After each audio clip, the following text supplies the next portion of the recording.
From I Am Interchange, this is the Hatch podcast series.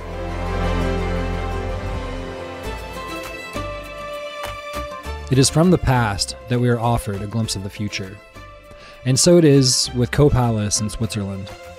In 1942, with all of Europe mired in World War II, Swiss diplomat Philippe Motu wrote, "If Switzerland is spared by the war, our task will be to make available for moral rearmament, a place where Europeans torn apart by hatred, suffering, and resentment can come together. Co is the place." When the opportunity to purchase the Co-Palace Hotel arose in 1946, Motu and Robert Handlüser, with the financial and physical help of hundreds of fellow Swiss citizens, realized his intentions. The first conferences graced the palace's grounds that summer, and the Co-Foundation, now Initiatives of Change, was founded that fall. The nonprofit foundation has utilized the space as an international center for reconciliation, dialogue, capacity building, and hope ever since. At the close of June 2023, thought leaders, activists, innovators, artists, and disruptors gathered at the palace to collaborate and commune in a Hatch impact co-creation ecosystem. During the 4-day peer-to-peer acceleration, attendees discussed project roadblocks, workshopped barriers to access and evolution, were inspired by speakers, and worked to develop achievable solutions capable of global impact. I'm Tate Chamberlain, and in this podcast, I explore the similarly inspired story of Candice Mama, co-CEO of AIM, Hatch Europe presenter, and internationally acclaimed voice at the forefront of forgiveness. I'm Tate Chamberlain. This is the Hatch podcast series. We're in Switzerland, just outside of Montreux, in a beautiful palace, and I'm with Candice Mama. Yay. Welcome to the show. Thank you so much for having me. I've been looking forward to it. Me too. It's a pleasure. You came to Hatch as you're the co-CEO of AIM. I am. Will you tell me a little bit about that project? Absolutely. So AIM is one of those organizations that we're not on social media. You can barely really find us, which is quite an interesting thing in today's demographic and market. But the people who know us are the right people. That's what I always think. And what we're really doing is we are the antithesis of social media in many ways. We want to create an imagined nation. So nation being the operative word. And what thrives in that nation is relational networks and not transactional ones. How this manifests is through different initiatives. So we run on 7 levers. One of them is kindness. One of them is peace, so it goes on. And my target is the kindness economic aspect.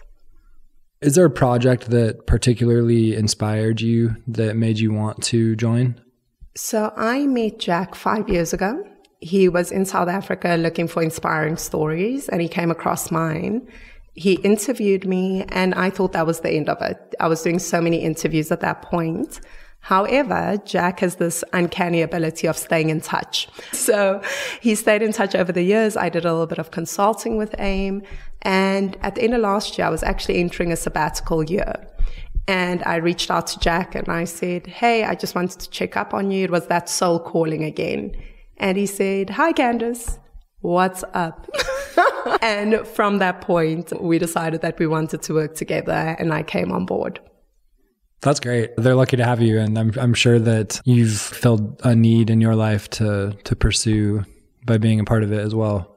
Absolutely. I really believe in Jack's leadership, and I don't want to, make him like a hero because he hates that kind of thing. But when you see someone who's created a system that works and wants to change the world and also realizes that no individual person can do that, but we can do it as a collective, that's what I invested in. What does AIM stand for? Yeah, so AIM has changed the definition. It started as a mentoring organization, an Australian Indigenous mentoring experience. However, we are now more a systemized lab and research solution space. And what we tend to do in that space is we have these core projects, and mine was kindness economics, still is. And what kindness economics really is how do you put people and the planet at the center before prioritizing profit? And we know that the capitalist system prioritizes profit over people and planet. So what we're doing is we're going into social spaces, creating these case studies with festivals, with different organizations, and seeing how it works when you reward people for kindness. And can it actually be something that doesn't eradicate capitalism per se, but it works alongside it to curb some of the sharper edges that capitalism carries. What does it mean to be wrong?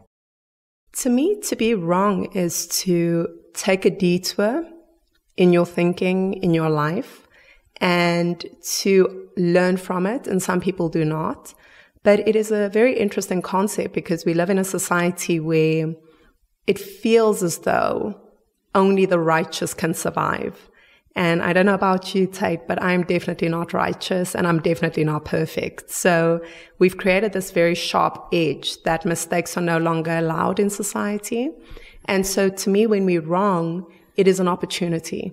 It's not a crucifixion. It is not being massacred out there. It is simply having made a lapse of judgment. Yeah, lapse of judgment. And even when they're wrong, are they 100% wrong? It depends on the action. So I want to pretend as though, no, not at all. There's a glimpse of hope in certain situations. However, I find that I do have my core things that I feel are completely wrong. And those things are anything to do with children. To me, that's a no-go. To me, that is, you should suffer the full penalty of any law or jurisdiction. However, when it comes to living in everyday society, because we're not dealing with extremes most of the time, I think there isn't really a full spectrum of complete wrongness. I think things have elements of truth, and the only time you discover the truth is when you have the capacity and ability to listen to different types of people. And I think the biggest mistake we make as human beings is, I only want to hang out with people who are exactly like me. I'm only going to listen to journalists who report things that agree with my worldview. And I go through life saying, okay, I want to listen to my opposition because maybe they're going to ask me some questions that are going to make me a better person to defend my own ideals or to shift my perspective or to incorporate a more nuanced layer that I didn't think of prior. What do you think of, I'm not sure in South Africa, I mean, does cancel culture, is it as ripe as it is in other parts of the world? Oh, cancel culture. My goodness, how much time do we have? Yes, I think cancel culture is definitely something that has swept through the world. And it is a very fascinating one for me because I'm a big believer that you cannot cancel someone else without canceling yourself. And that may sound very ethereal and like a fortune cookie. But what I really mean by that is simply when you tell other people they are not permitted to make mistakes, that they should be held to account for things they did 20 years ago, a tweet they said, a belief system they held, and they don't have room to improve or change, that is a very dangerous precedent to set. Not just for the other person, but for yourself. Because I don't know about you, but I've said and done some things when I was 16 or 18, 21, 25, whatever age it was, that I wouldn't want people to necessarily like spotlight. I'm not ashamed of it, but I'd have some defending to do. You know, I was like, I was really angry at that time.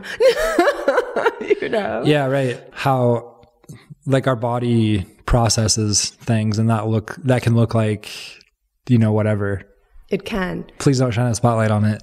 The thing is, we have grown up in a society that has social media. Our parents were fortunate to make their mistakes off the internet. And ours, unfortunately, are constantly being documented, whether it's with a picture or a tweet or whatever it is, it is on the internet.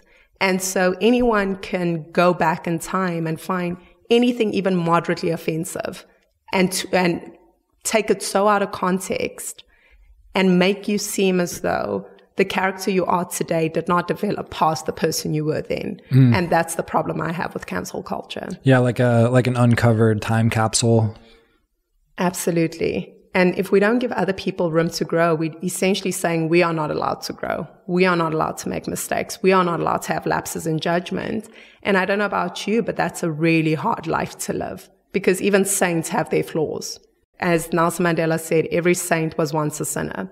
So for me, cancel culture is a very dangerous place that we're playing in the world at the moment. Yeah, as someone who likes to explore tension as I do, it's not always perfect, especially exploring tension with different cultures. Some people might describe me as cavalier, but it's just out of curiosity. But sometimes it can like really blow up and not be fun. It can. But what I really believe is causing society to be in this very tense space at the moment is when I was younger, I don't know about you, but we had debates. We were allowed to have public discourse and disagreement without hating the other person. Whereas today, you can ask a question out of pure curiosity or unknowingness because you want to get educated, you want to know better so that you can do better. And people will really shut you down and say, how dare you? You are a bigot, or you are homophobic, or you are racist, or whatever term is the buzzword of the time, which is so dangerous. Because if you never take the time to explain, then how am I going to be able to take the time to explore? So it's a very interesting dance that we're doing at the moment. Exploring boundaries. Is that what you mean? Like, I'm not going to know how far this goes or how deep it goes unless I figure out where the boundaries of it are. Or what it even means. Because anytime we put ourselves in a situation whereby we assume that every person of a particular group, whatever that group may be, thinks the same, we are in very dangerous territory. Because as a Black woman, I can speak for my experience of Blackness and what I have gone through and done. However, I also know I look a particular way, I speak a particular way, I'm accepted in a different kind of way to someone else who may not have those attributes or have gone to the same schools as I did. And for me to speak on behalf of that person annihilates their experiences of being a Black woman, right? So when we ask questions, we are saying, what is permissible within the general context of your demographical group? However, experiences are nuanced and they vary for each and every person. So I don't want to lead with assumption, but before I cannot lead with assumption, you need to tell me what is right and what is wrong. What does it mean to you to forgive someone? Forgiveness is very multi-layered. When I was growing up, forgiveness was definitely a ticket into heaven. It's like, you forgive people because the Holy Prayer says, forgive my sins, Lord, as much as I'm forgiving others. And if you're not forgiving others, you're not being forgiven, right? So it was very much a sentence to hell to not forgive. However, as we know, it is not always the moral impediment that drives us forward. You can feel like you're going to say to God, oh, I forgive. However, when you realize that forgiveness is the first level of healing, forgiveness is saying, I refuse to be re-traumatized by this experience. Because how I see trauma is when the trauma initially happens to us, it's like a car accident. It's a, bang. But every time we relive that incident with the same emotion in our minds, what we don't realize we're doing is we're re-traumatizing ourselves because the brain doesn't know what is reality and what is already occurred, right? So we're living in this continuous pattern of re-traumatization, and we never get to break out of that pattern. So to me, forgiveness is saying, I refuse to be defined by this one incident for the rest of my life. So I'm going to remove the emotional attachment I hold to this incident, because you're never going to forget it, and it can inform such incredible parts of who you are. But it doesn't need to keep wounding you. It doesn't need to keep being those rose-colored glasses. I call them pain-colored glasses that you move through life with. Because the beauty of life is that sometimes when we are living, we assume everyone else has the same experience. But your lens of life is so different to mine based on what we've been through. And when you're in that unforgiving energy, you are actually moving through life with these pain-tinted glasses, and you are drawing in experiences through that lens. So that's what forgiveness is to me. Maybe, as you said, holding on to that trauma, if you can't let that go or move past it, then it becomes your identity. Oh, I'm so happy you said that, because we are so tied to the identity of pain. And it's not something that's easy for people to hear, but it is something that is so true for every human being. Whatever our identity is, we move through life with, and letting go of identity is really difficult. And to analyze this, you can just look at political ideology. Someone can be supporting a certain political party because it was passed on to them. But if you dare challenge that party, you are not challenging the party. What they feel intrinsically is you are challenging me and my ability to make decisions and my ability to choose and believe. So our identity of pain becomes that when we don't know who we are without it. And I've experienced that, and I know that even letting go of my own trauma and pain was such a challenge from an identity perspective, because I didn't know what life looked like outside of that trauma, outside of that pain, outside of that story. Is forgiveness different than reconciliation? Absolutely. Forgiveness is for self. Forgiveness is about refusing to poison yourself continuously and taking back your power and taking back your life. Reconciliation is the next step of forgiveness, in my opinion. That is when you choose to either sit down with a person, choose to extend that forgiveness to another, whatever it manifests as in your life, that is the next layer.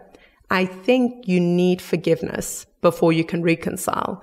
However, I do not believe you need reconciliation to be able to forgive. Okay. Yeah, that's a great separation of the two. You're world famous for forgiveness, right? Yeah. What was your experience that got you there? It is such a multifaceted experience that I had before I could forgive. And for me, it was really not about forgiveness, if I'm being very honest. I didn't wake up one day thinking, today I'm going to forgive my father's killer. What I did wake up feeling is, I refuse for him to win. And by me dying or by me being depressed, this man is going to win. And so I started moving forward. But what I realized was the battle with my own identity, because I didn't know who I was outside of the trauma, the depression, the pain. And moving forward, that's how I uncovered forgiveness. The seeking myself and seeking what I loved outside of these traumatic moments led me to a space where I realized I cannot keep walking with this backpack of bricks on my back. I need to let it go. And so at 16 actually was the first moment that it hit me that I needed to forgive. But it took me probably until I was about 23. And I'll say that with pain or with forgiveness or healing, it is so important to understand it's not linear. There's no 10-step program. That's why I've never written a book around like the 5 steps to forgiveness. It is definitely a salsa dance. You're going to go forward a couple of steps, and one day something's going to trigger you and you're going to go right back. But you wake up the next day and you go a few steps forward again. And that is where people, I think, tend to judge themselves. And they think, I'm not forgiving if this keeps affecting me. When the truth is, you need to be compassionate with yourself on this journey and realize that every day you're choosing better for yourself is a step closer to that forgiveness. So yeah, I would say definitely around the age of 16, but I felt it completely at the age of 23. And were you 16 when you had chosen to forgive him initially? Around that point, and only because I was diagnosed, right, with depression, and the doctor told me my body was killing me. And at that point, I had to maneuver and figure it out. I was very fortunate that I came from a family that read a lot. And in that period of time, we had a book called Mind Power into the 21st Century by John Keogh, and The Secret, and, all these manifestation and mind power books. And I remember reading these books and thinking, if my mind can hold on to this kind of pain and manifest these physical symptoms, then I can manifest a different reality in my body. So that's how the forgiveness really started to seep into my consciousness. Will you take me deeper? So what it started with was actually what people are going to be rolling their eyes at, mantras. I started doing a lot of mantras because I needed to shift my mental chatter to something different. So I would write maybe 5, 6 mantras that I would repeat every time my mind was idle, because I realized I became my own worst enemy when I was not doing anything or when I let my mind run wild. So I started with these mantras of I am healed, I am happy, I am whole, those kind of things. And initially, honestly, I felt like an idiot. I was like, I am wasting my damn time because I'm still angry as all hell. I'm like, I'm happy. But inside, I'm like, are we happy? Because I don't feel happy. So it started with the mantras, and it started with seeking to understand. And by the seeking to understand piece, my father was murdered during apartheid by an apartheid assassin. And what was reported to my family was that terrorists were shot in a shootout. So that was all the context we had. We know who pulled the trigger. We know the state my dad was found in, but we had no idea of how anything transpired. So what I started to do is, because South Africa's got a really terrible historical teaching, especially in high school and in primary school.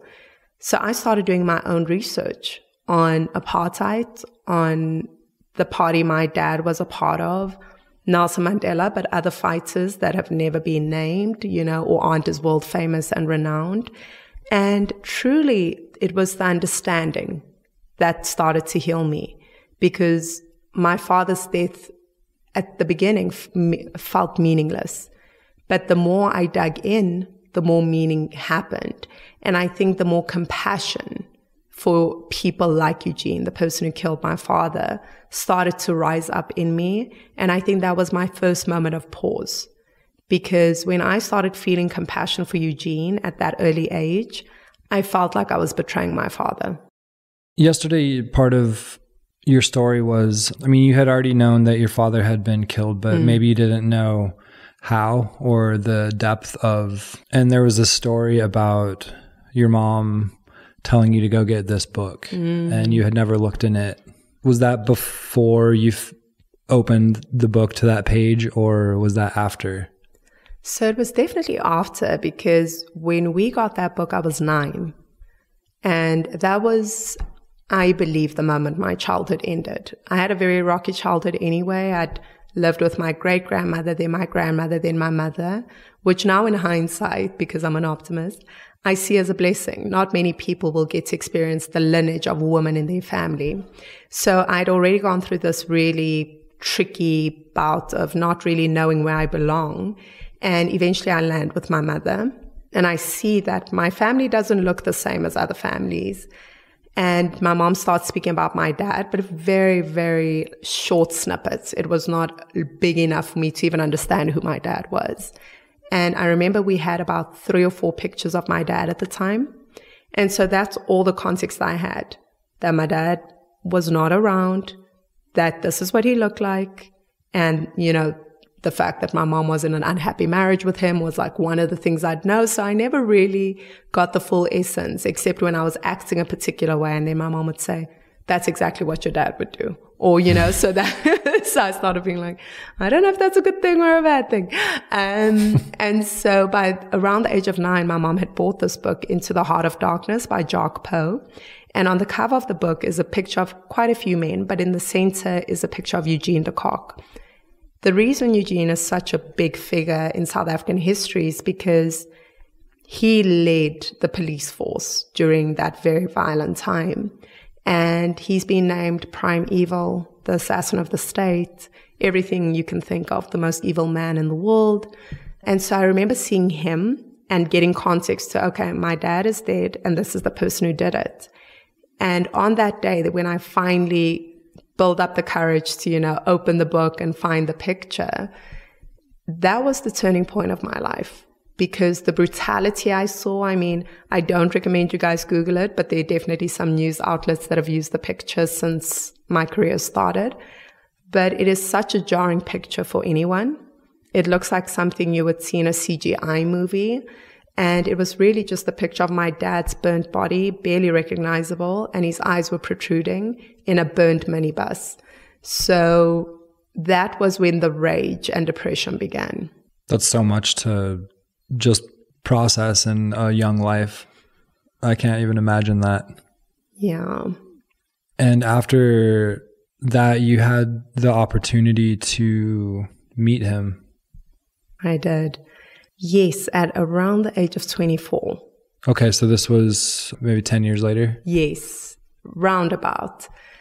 And it was so unexpected because I actually hadn't thought about him. For the first time in my life, I went a few years without even thinking, considering, or anything about Eugene. And I got home from the gym and my mom shouted from the top of the stairs, I just got a call from the National Prosecuting Authorities and they want to know if we'd like to meet Eugene. And I remember just standing and it hitting me so hard, but saying yes. Because even in that moment, I understood that if I did not see this man, I would be wondering for the rest of my life if, he had any remorse, if I did forgive him, all these different questions. And I knew I was going. Other members of my family were very hesitant. They didn't really want to go. But on the day, it was myself, my two brothers, my grandfather, and my mother that ended up going to see him in prison. Is that common to receive an offer like that? It isn't really common. However, the National Prosecuting Authority was setting up something called victim-perpetrator dialogues. And apparently it had been happening for 5 years and they couldn't find my mother. And I always joke that they clearly didn't look on Facebook because she is the most active person on Facebook. Isn't that funny? I know. I was like, did they type you in? No. Parents on Facebook. Parents and Facebook. Such a it's thing. like their thing, right? And so, yes, on the day, we just ended up going to this and we were actually accompanied by the National Prosecuting Authority members. Were you turned around and then he was just like sitting there? Absolutely. So we were sitting at this long dining room type of table and my whole family took up the one side and the shorter side on my side. There was a chair with a priest and next to him was an empty chair, which was going to be for Eugene. The rest of the spaces were filled up by the wardens, security, all the kind of stuff you would assume would be in that kind of an encounter.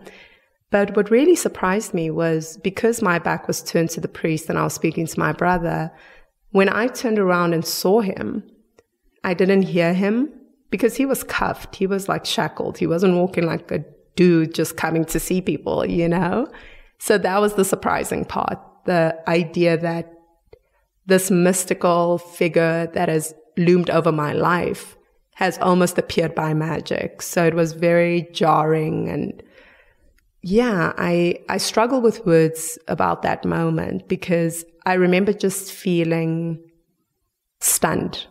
I think that's the word. So he greeted you? Yes. You all? Yes. There were a couple of things. One was that he looked exactly the same.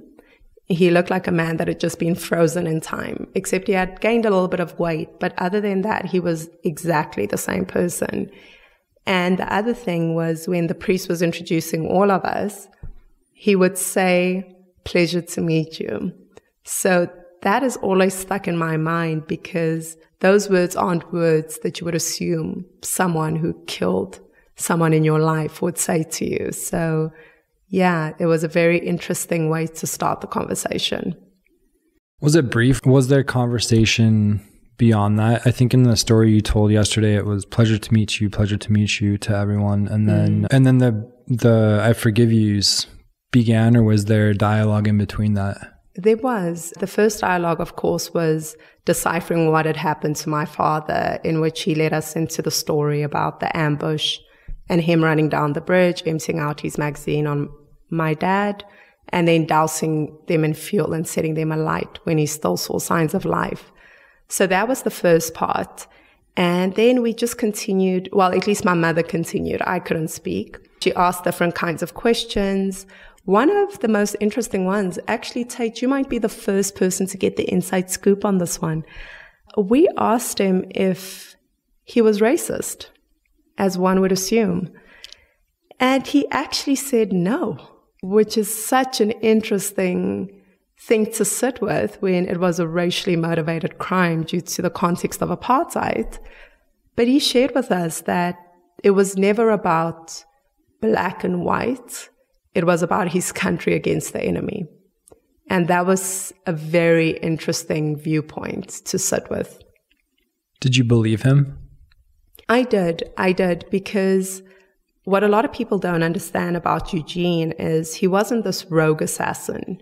And this is something I always try to convey in a longer form discussion. This was a decorated soldier of the police force. His dad was police. He got inducted into the police academy when he was 16. And these academies were literally just indoctrinating these young boys, showing them videos of black people killing white people every day. When you wake up, when you go to bed, you're seeing the same thing. And all of a sudden, he starts rising up these ranks because his dad was very strict. And to win over his dad's love, if you will, he wanted to excel. And he makes it all the way up the ranks, where he is the most decorated police sergeant in South Africa at that point. And what I like to point out to people who especially have a problem with me forgiving Eugene is the man who commanded the killing got a Nobel Peace Prize. The man who pulled the trigger got 212 years in prison. And to me, that doesn't quite feel like justice. Wow. Yeah, because the man who ordered the killing was one step away from it. Absolutely. I mean, F.W. de Klerk was the president at the time my father was killed.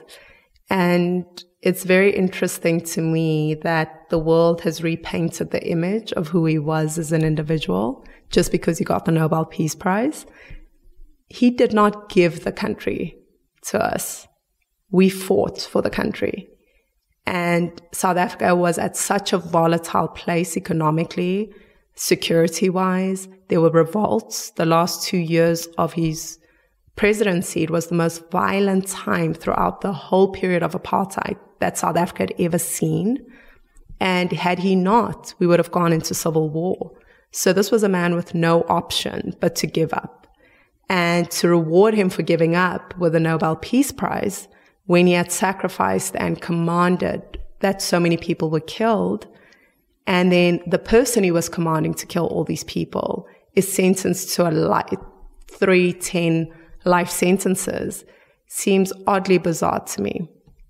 Yeah, that seems oddly bizarre to me too. It seems bizarre, but it seems so, of course, it happened like that. Right? It is, and it's not just. So when I think of South Africa and I think of the past, apartheid is always put into this little category. And the reason I have an issue with the category is it emphasizes the segregation element. Black people lived over there, white people lived over there, and it really oversimplifies what was happening. It wasn't just the structural conditions that black people were forced to endure, who were the majority in the country. It is the psychological damage that all these people were enduring, the financial constraints that they could never rise above.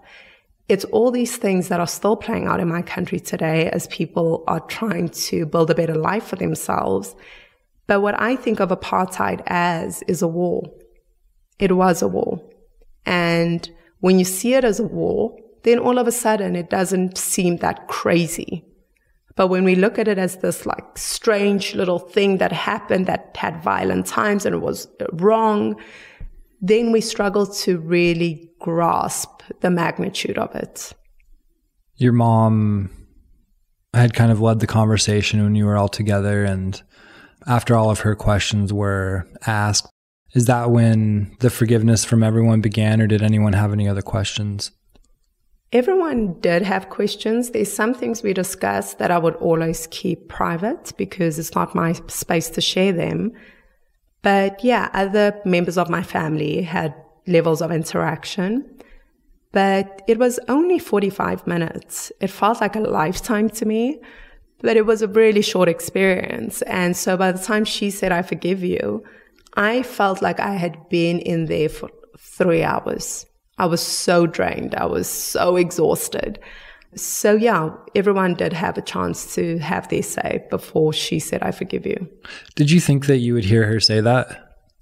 To be quite honest, no. But not no because I didn't think she had forgiven him.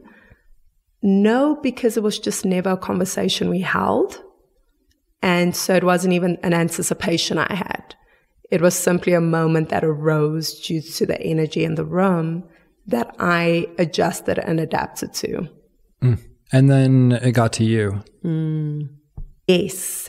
And when it got to me, because everyone in my family had said, I forgive you, I forgive you. And I will say a part of me was a little confused. I was like, what is happening? But I didn't want to say I forgive you to him because I needed him to just answer a question. So I asked him, Eugene, do you forgive yourself? And his response to my answer was, because just for context, he's a very stoic man. He's got a photographic memory and he holds himself in a very strong postured kind of way.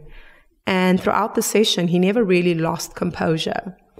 But when I asked him that, he looked away, and I will always remember the scene. He wiped the side of his eye because a tear had come down, and he looked back at me and said, when you've done the things I've done, how do you forgive yourself? And that completely broke me in so many ways that I wasn't expecting. It broke me open. It made me see him as a human being instead of an other or the thing over there or a monster. And it really fundamentally changed my life, to be quite honest, because I realized I was crying for Eugene and I wasn't crying for myself. And that was where the real shift occurred for me. Because you saw the humanity in him, as opposed to this stoic figure who maybe had a wall up still. Absolutely. And I think when we experience trauma, it is so much easier for our own self-protection to walk through life saying, those people over there, that kind of a person, because of that way, it gives us the safety of connection with other people because we think not everyone's like those monsters. So we're going to separate ourselves from them. But when you come into contact with someone's humanity, it is just an indescribable feeling, especially when there is all this negativity and anarchy and quote unquote evil surrounding them. What happened next? So I got up first because I was sitting next to, well, the closest to Eugene at least. And I walked to his chair and he was sitting down talking to the priest. And I looked at him and I said, Eugene, would you mind if I gave you a hug? And he looked at me really confused and perplexed. And he said, okay. And he stood up and he towered above me. And he held me really, really tightly. And he said, I am so sorry for what I've done. And your father would have been so proud of the woman you've become. And in that moment, there was just so much going through me as a person. And one of the biggest things was really the realization that the same hands that had taken away my father were the same hands that were used to comfort me. So I left the prison and I decided to advocate for Eugene's parole, which he was not eligible for at the time. And to my surprise, a few months later, he received it. So yeah, I became the forgiveness chick since then. You're the beacon of forgiveness now. Yeah, it's a very heavy mantle to carry because anytime you're associated with any sort of act of righteousness, as we'll call it, people apply the halo effect to who you are as an individual. And it's very important for me to do interviews like this and to have control over my Instagram and to express myself in different avenues to show people that I am equally flawed and effed up. You know, I did not fall into forgiveness and fall into heaven. I still make mistakes, you know, I still drink with my friends. I still cuss, you know, it's very important that people realize I wasn't kissed by an angel. I'm nothing special. I am just a simple girl who did this one act. And if I could do it, literally anyone can do it. How many people do you think you've helped forgive someone? Oh, that is a really hard question to answer. And simply because I believe that I can only spark a thought in someone's mind or in their heart, but I could never take on that reward of saying that I did this, for this person. I think if people hear me and they resonate with a message and they choose to forgive, it is their impetus. I was just the right person to deliver the message of what they needed. So I actually do actively avoid hearing testimonials because I'm like, I don't know if I trust myself to remain humble. Yeah, no, all jokes aside though, I don't want to hear testimonials, more so because I am simply a conduit for a message and I feel privileged to deliver that message. And I never want to feel so much responsibility for it that I stop delivering it from the most authentic place. So I can't really answer that because I try and avoid that kind of feedback. Is there a first step that you kind of guide people to in that process for them? In the process of forgiveness? Yeah. The first thing I'll say is before you even embark on this process, start with self-compassion, because whenever we want to start healing, we become so hard on ourselves and we critique and criticize and feel like we need to be perfect. And that is not the way you're going to get into this. You have to realize that you are simply a human being and you are doing the best you can. The first step is acknowledging that you're in pain. And so many people that I've worked with or coached, the hardest part is the acknowledgement, which is so fascinating because we all know we hurt. We know what hurt us, but for some reason saying it and acknowledging it outside of our bodies feels so obstructive to our nature and our ideology. And so I always say, create a war strategy for yourself. And a war strategy is simply this. You write on a piece of paper a few columns. In the first column, you talk about the wound. So when my dad left my mom when I was 3, it wounded me. You talk about the reaction to the wound, which is abandonment. I felt abandoned. Your reaction to the wound, so your dad left, you felt abandoned, you reacted by feeling you are unlovable. And that is now the consequences of how you're acting throughout life. And then interrogate the idea on the last column. Is it actually an objective truth that because my dad left my mom when I was 3, that I am deeply unlovable? And once you actually just take it out of your body, you get to analyze it from a different perspective. And it's not so much about how big the trauma is. And I think that's where a lot of people get stuck, because they'll listen to the story and say, oh, but my pain is not like Candice's pain. And I hate to break it to you guys, but we are not in the pain Olympics. None of us are winning a gold medal for going through the most pain. None of us are getting out of here with a celebration and a medal. When you are wounded and in pain, that's all that matters. The fact that you are in pain. And taking the first step to acknowledge it, to accept the reality you adopted because of it, then you can get into the step of actually choosing to forgive. Because without the acknowledgement and acceptance, you cannot move forward. And the acceptance piece is simply saying, this happened. What happened happened and couldn't have happened any other way. You ruminating on how and why and what should have happened does not help you. It has already occurred. So accept that reality. Cry if you have to. Acknowledge it, and then feel your feelings. As it comes up, if you need to cry, you put on that Adele album and you cry. Whatever it is for you. Feel your emotions and give that little version of yourself the permission to feel. And then you can embark on the process of forgiveness.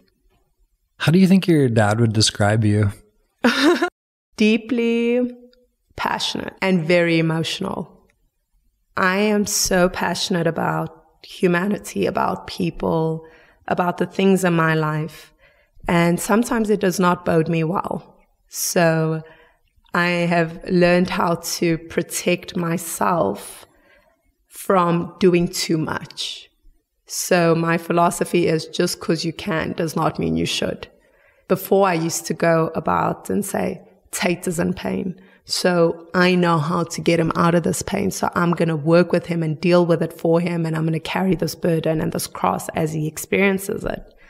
However, I've come to learn that the beauty of healing is when the person has permission to do it on their own. If I carry the cross for you, you'll never understand how strong you were to carry it on your own in the first place.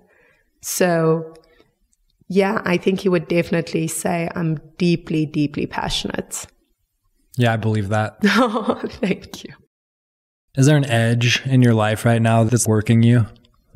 There are always edges in my life, just based on the kind of life I live. I am a gypsy. I don't tend to confine to societal norms. I do what my heart tells me to do. And my heart can be very unpredictable, even to myself. And my younger brother, as I joked, he calls me Moses, but I got this random tattoo out of the blue, and I told my brother, and I'm like, look what I got. And he said, the worst thing about you is you kidnap yourself. He's like, you don't even know what you're going to do, and you just do it. And so because I'm just that unpredictable and I've got complete faith in what's to come, I never fall into rhythms and routines. So that in and of itself becomes an edge, if you will, with human connection, because connecting with someone who's unpredictable at their core is very unsettling for people who love predictability and rationality. So the edges in my life tend to come around intimate human connections. Well, in that, what makes you feel alive, like the most alive? There are a couple of things. Walking in my purpose, getting to do the work that I love on a day-to-day basis, dancing, connecting with real people, and just connecting on a heart level, not on a, oh, I am Bob and I am the CEO of X, Y, and Z, but walking across Bob and laughing about croissants or bread or, you know, whatever is the conversation. Those things make me feel really alive. What are the conversations that aren't happening that should be right now? There's so many of those. I believe the conversation around mutual disagreement, but respect. All of a sudden in society, as I experience it, there's no room for asking questions. There's no room for being wrong. There's no room for attempting understanding. And we are being pushed into these corners and spaces where you either have to agree with something holistically or you're against it holistically.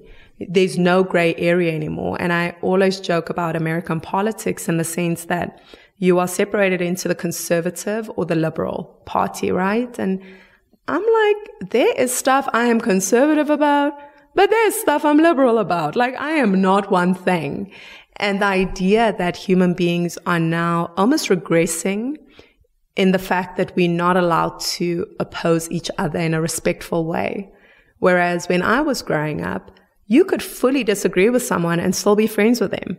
And that was the beauty of it, that, oh, you believe in that kind of a God, I believe in this kind of a God, or you don't believe in one at all, or, you know, this is your sexual orientation, I don't understand it, can you talk me through it? Mm-hmm. Were you born this way? Did you feel it when you were this age? And those conversations are what actually informed my advocacy for the LGBTQ plus community.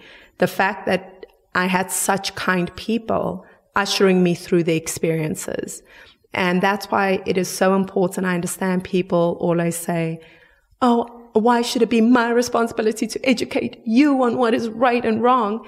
And I'm like, if you want a better human experience, you'll just do it. You know, like, it's not that big a deal. Like, if people will say to me, oh, is it true that all Black people hate the water? I'm like, no, but most of us do. I'm like, I'm one of those. Are like, you? I am not, don't invite me canoeing. Do not invite me water rafting. I am not doing it. You're not going to go swimming in the lake? I am Lake absolutely Geneva? not. You know, and so there's certain stereotypes I find hysterical because they're true. I'm like, I'll be hanging out with maybe my family or my friends that are in the same racial category. And I'm like, we're real Black right now. You know, like we acting real black, you know, because there's like literally just chicken on the table and things like, you know, the music we're listening to or the satire we're talking about. And I'm like, yeah, this is stereotype we are fully leaning into. And I'm not mad at that. I love a good fried chicken. No, so, exactly. So I do think we've lost our sense of humor. Why don't you makes me sad. Why don't you like the water? It's not so much that I don't like it. I love the water. I live in an apartment that only sees water. What I have is, I'm black, so as I've mentioned 1,000,001 times, if you didn't know. And we have so many superstitions. And it's not really about the superstition for me. It's about the symbolism. Water is a powerful force, especially within my culture.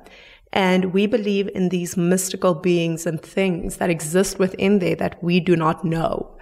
And so when you antagonize the thing that you don't understand, don't be mad when it fights back, you know? Yeah. And so to me, land is my place of orbit. Yeah. But certain land too, because I'm not going into the jungles and the forests. I'm not antagonizing a lion. I'm in your house, sir. Like, this is your territory. Why am I here? You're right. If you want to attack me, that is your prerogative because I'm in your house. I'm in your house. Yeah. And that is the water for me. It is so powerful and spiritual. And I'll dip in like, you know, the ocean at the shore side or whatever. But I respect the water. So it's not about fearing it. It's about respecting it. And because I don't understand it enough, I'm not going to antagonize it. Because I know none of my relatives are coming to my funeral if I die in a water-related incident. They're like, she wanted to go. Why are we crying? She really clearly was not wanting to live anymore. So there's just certain things I won't do. You've been all over the world at this point. I'm just curious, what's one or two of your favorite ideas that are kind of blowing your mind right now? There are so many, but the one that has really shifted my soul is that connection to ancestry. And I got that in Australia because when I did meet Jack about 5 years ago, he had invited me over to Australia to do something with Aboriginal culture. And I remember being so shifted by that. But then now that I work for AIM and we have some of these moments, I realize how, especially in South Africa, because you are rewarded in your correlation to whiteness. So my success in many ways was because of how I speak, because I fit in so well and I carry myself in a particular way. I started to lose my own culture because I didn't want to partake within it. I wasn't speaking my tribal language. I wasn't really engaging in those kind of activities because the part of me was westernized to the degree that I thought these are barbaric principles. And so I almost looked down on my own culture and ancestry. And I've just become so deeply curious about it again and seeing how those indigenous patterns and my ancestors and their thinking and how they worked and the power they held and how that has been passed through the bloodline for me to now be able to stand on these stages and impact people is it's quite a mind-blowing experience that I'm sitting with at the moment. What brings you hope? Human beings.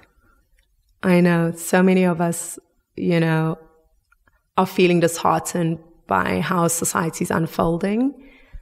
But every time I encounter someone who's kind to me just for the sake of it, or just smiles at me, like even at this conference, just being so accepted and open is one of the things that gives me the greatest hope that human beings, we still love a good connection. Like people love each other. So that makes me really hopeful.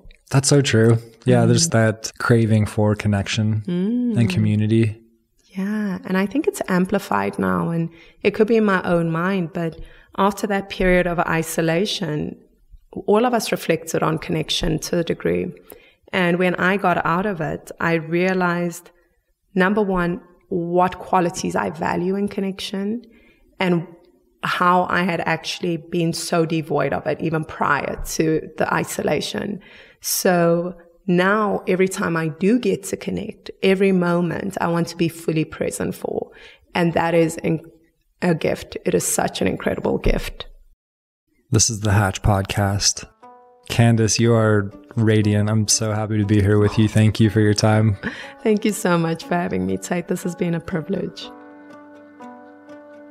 It's not hard to be inspired by Candice Mama. Even her voice burbles forth with the twinkling lyricism of joy.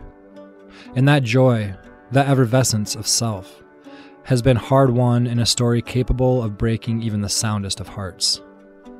The violent loss of her father at the hands of the most evil man in the world. If she can find a way to engage the world with hope, to literally walk herself out of consuming depression, to forgive the man that murdered her father, and champion his release from prisons both outward and in, then what really are the barriers for so many of us that cling on to resentment, anger, and pasts that simply don't serve? What are the real barriers to reconciliation? The answer seems unfortunately simple. There are none. Mama found healing by working to truly understand Eugene de Kock's story and its impact on her own, finding compassion for both therein. She allowed herself to embrace the weightlessness of forgiveness, the expansiveness of an open heart, to hang on to trauma, to eternally relive the painful wounds of harms wielded against us, of tragic circumstances that befall us, is to be defined by them. They become our identity, and the choice of that identity rests solely with us. Whether we employ Mama's techniques, mantra, manifestation, research, reconciliation, or we develop our own. The key, as with nearly all else in life, is as much about letting in as it is about letting go. As Mama states, this is a good time, not a long time kind of space. We steal our own joy by living loss. We fold in on ourselves when we refuse to feel. We snuff the light when we linger too long in the dark. It's a choice, and it's not a long time kind of space.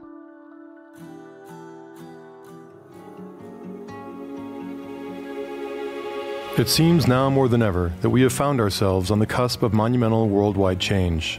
Whether we consider the environment, politics, infrastructure, health, economics, or inequities across a broad swath of social constructs, the consensus is clear and urgent. All is not as it should be. The United Nations, a consortium of 193 member states from around the globe, agrees.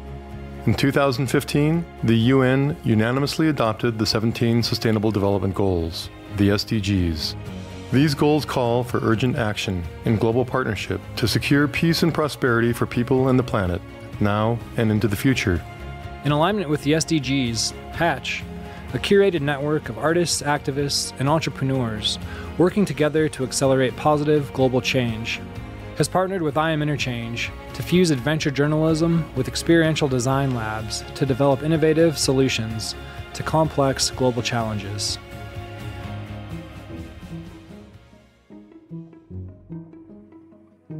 Hey everybody, thanks for listening to the podcast. If you enjoy it, please subscribe or leave us a rating. This episode was produced by Yara Craner, Susan Karstensen, and me, Tate Chamberlain. A shout out to our media and production team, Jessica Byerly, Darko Sevilla, Jacob Desch, Sean Mackinson, Amin Yarsu, and Zane Giordano. A special thanks to Yara Craner, Jared Silverman, Pete Strom, Eitan Shapira, Rachel Hicks, Roshi Gavechi, Anya Bulis, Tania Sanders, Erica Mackey, Raymond Onsodagi, Mark Gerner, Elke Govertson, Ignacio Packer, Kyle McGrew, Eskil Björkestrand, Joshua Lesser, and the rest of the Hatch team and crew from Co-Palace for hosting me. Thank you. With so much gratitude to the Hatch supporters, Steelcase, the Kauffman Foundation, the Gwydion Fund, Envision Equality, the Hatch Volunteers, Board of Directors, Hatch Guardians, and the community who help make this work and mission possible. To learn more about Hatch, visit hatchexperience.org. Building community could not happen without food. And with that, I'd like to thank Whistle Pig Korean, Red Tractor Pizza, and Zocalo Coffee House. Do you have an issue that's riddled by gridlock in your community? Shoot me an email at tate@iaminterchange.org. That's tate@iaminterchange.org. Remember, share airtime and don't ruin dinner.